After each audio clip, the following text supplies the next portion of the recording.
The title of this presentation is The Final Mix Touches. Now, just because the expression final touches is being used, it doesn't necessarily mean that this is going to be a fast, painless, and quick process. In fact, many times it's quite the contrary.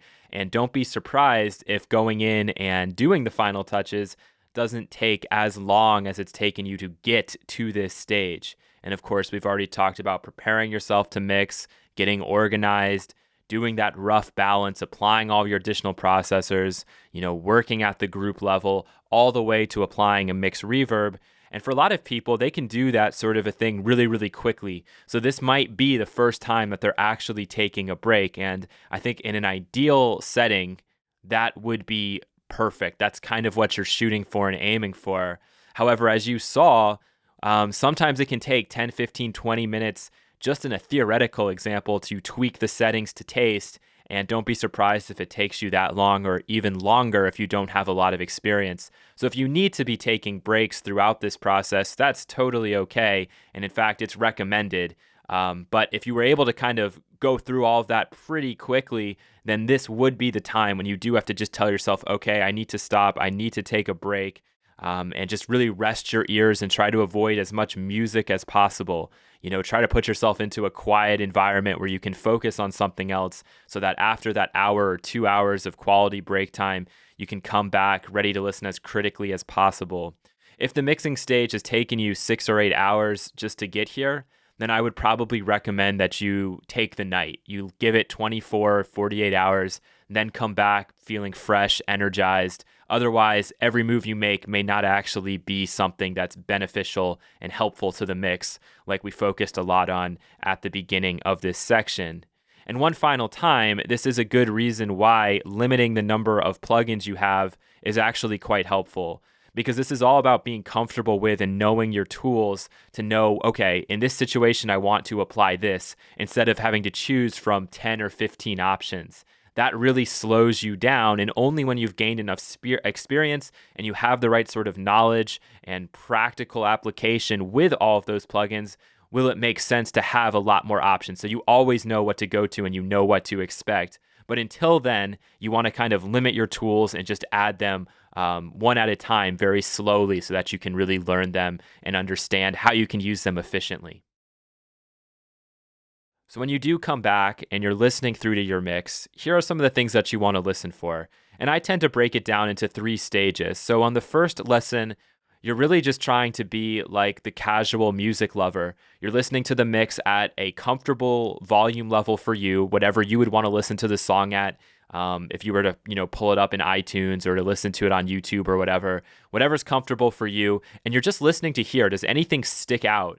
And surprisingly, you would think that this wouldn't be common, but it is fairly common that you need to go back and retweak your balances a little bit because you've been working so hard and so long on each individual element and you've kind of focused in on certain things. It's easy to then just completely ignore or gloss over things that maybe you set earlier on that now need maybe a slight retweak. If you're really lucky, you won't have to touch anything and it will be totally fine. But if anything is sticking out, if anything is bothering you for any reason, not just loudness, pan position, frequency content, dynamic, whatever, do you lose things as it's playing and you want to be hearing it? All of those things you're listening for. And then once you've determined any fixes you need to make, you're going to go in and you're going to make those adjustments. If you're a beginner, actually writing on a sheet of paper here can be really useful so that you're totally engaged, multiple senses having to write, listen at the same time. It can hammer that home. And it also is a good idea to maybe listen with your eyes closed, okay, so that no other stimuli is going to distract you. Maybe the right word is stimulus, but we're going to go with stimuli. So once all of that has been done, once you've made all of those adjustments, you're going to then go through for the second listen.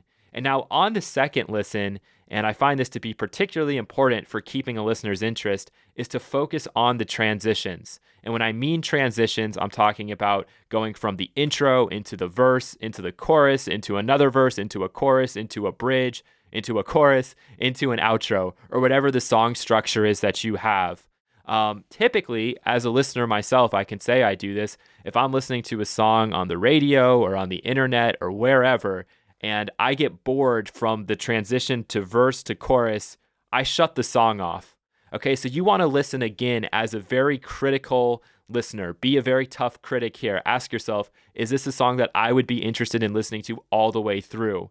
And sometimes it doesn't just mean transitions, it also might mean the content that's going on within a section.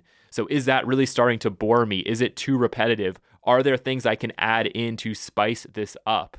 All right. All questions that you're going to be asking yourself and coming to conclusions on. Again, if it's a really good production to begin with, if the song is just really good, you may not have to touch anything. But if you're starting to get bored 2 minutes in, that really means you need to go back and probably apply some automation, which is really our go-to technique for this second listen.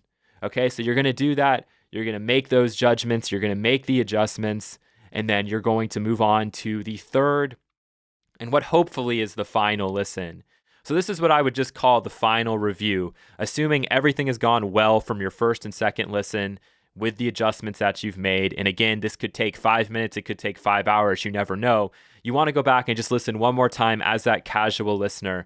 You want the song to be exciting. You don't want anything to stick out in a really, distracting kind of way, unless that's what you're going for and you want to really throw the listener off. Which, honestly, I do that sometimes because I think it's fun. I think that that's a unique listening experience. But for professional music, that's probably not going to be acceptable. So you always have to also know, what is your audience? What are you going for? And that's, I guess, what you're really listening to for here is, have you accomplished what you wanted to accomplish? Does this sound the way that you wanted it to sound?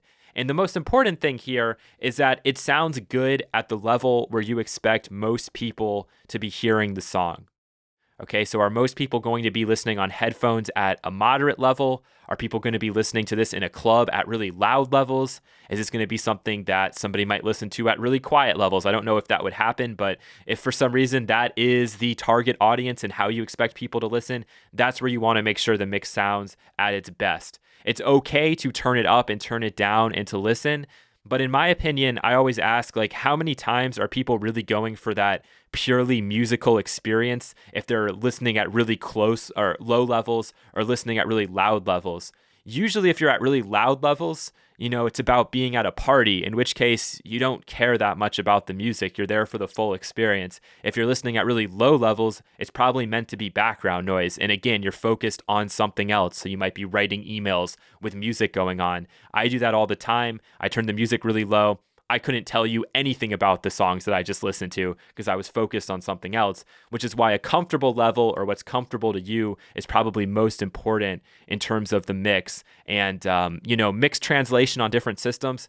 Yeah, granted, it's important, but what's more important is that you are giving the listener the best experience when they are giving that music its full attention. Okay, so again, it all depends on what the application is of the song, and that's how you kind of want to make this final review, at least at this point.